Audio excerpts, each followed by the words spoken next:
Hello everyone, how to Toots back with another new video, and in this video I'm going to show you how to make your X account or XF private easily. So you can see this is the X app.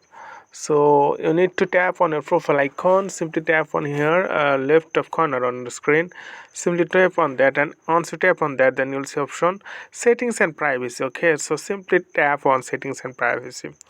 Once you tap on settings and privacy, then scroll down a little bit, then you'll see the option privacy and safety, manage what information you see and share on X.